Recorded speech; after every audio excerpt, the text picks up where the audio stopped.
It is nearly impossible to forget the horrific attack earlier this year at SeaWorld.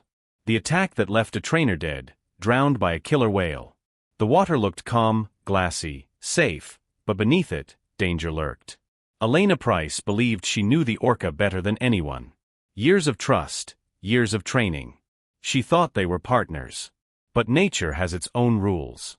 Break them and the consequences are swift. What happened to her wasn't rare. Others have faced the same fate. And when their stories surface, you might see these animals in a way you never imagined. Number 9. Kasatka's attack. When Ken Peters dove into the tank, he didn't know he would be fighting to get back out. The evening crowd at SeaWorld San Diego's Shemu Stadium was loud, restless, and waiting for the show's big finale. It was November 29, 2006. 39-year-old trainer Ken Peters was in the tank alongside Kasatka, a 5,000-pound female orca. She had spent most of her life in captivity. The pair had worked together countless times, and both knew the choreography by heart. She was supposed to surge upward, carrying Peters high above the surface before he dove cleanly from her nose into the water. That is not what happened. Without warning, Kasatka clamped her jaws around Peters's foot and yanked him down. The water closed over them in an instant. From the stands, the moment seemed strange at first, almost like part of the act. But the longer she stayed under, the more uneasy the silence became. Beneath the surface, Peters was being dragged toward the bottom with no way to break free. Seconds passed slowly, each one stretching until the crowd's cheers faded to confusion. When they finally emerged, Peters kept his voice calm, speaking to her, stroking her back in slow, deliberate movements. It was a trained response meant to settle her. But Kasatka dove again, pulling him deep. It became a cycle. He surfaced, lungs burning, trying to breathe. She pulled him under again. This continued for nearly 9 minutes. From the pool's edge, staff scrambled to act. A net was stretched across to block her if Peters managed to get away. The audience sat frozen. They were unsure if they were watching a performance or a fight for survival. Kasatka eventually loosened her grip, which was enough for Peters to push free. He swam toward the side and pulled himself out of the water. His wetsuit was torn open at one leg, revealing a broken foot and deep puncture wounds. In the days after, marine behavior experts analyzed the footage. They noticed something missed during the chaos. From another tank, Kasatka's calf had been vocalizing during the show. The calls were sharp, insistent. Some believed hearing her calf had agitated Kasatka. This, they believed, had amplified her stress in the confined tank. Stress like that can escalate quickly when an animal built for the open ocean is kept in a small enclosure. What made the incident even more unsettling was that it wasn't the first time.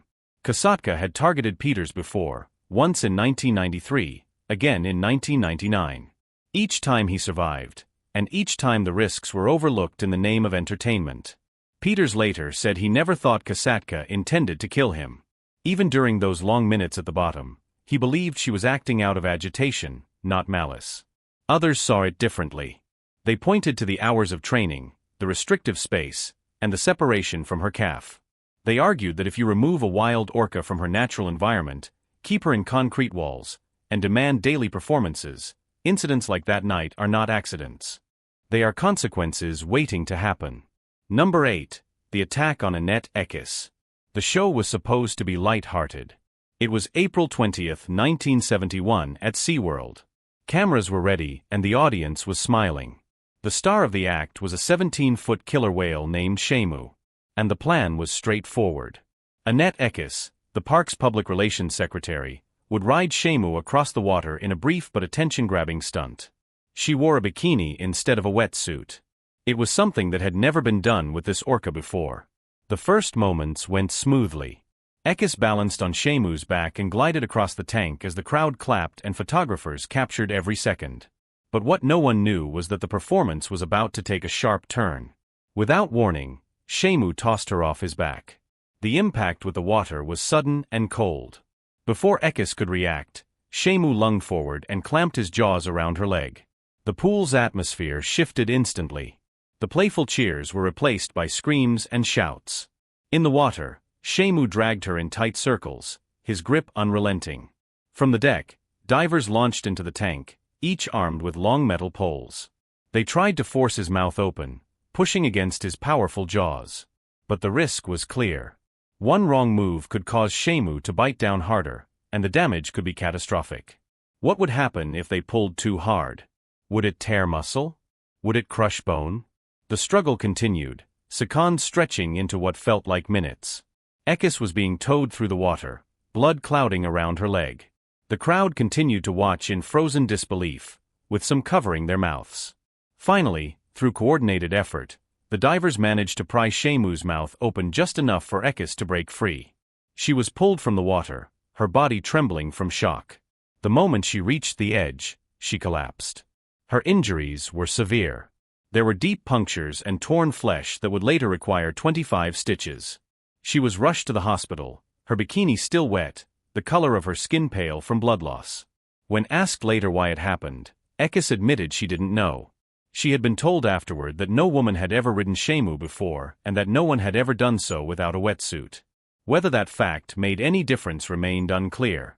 She took legal action against SeaWorld, determined to hold them responsible. Initially, a court sided with her, but the decision did not last. The award she received was overturned on appeal, leaving her without the compensation she had hoped for. The incident fueled ongoing questions about the risks of using wild predators for entertainment. Orcas are built for the open ocean, covering vast distances in their natural habitat. When confined to a tank, forced into repetitive shows, and placed in close contact with humans, how long before instinct overrides training? That day in April provided one more answer, a violent one.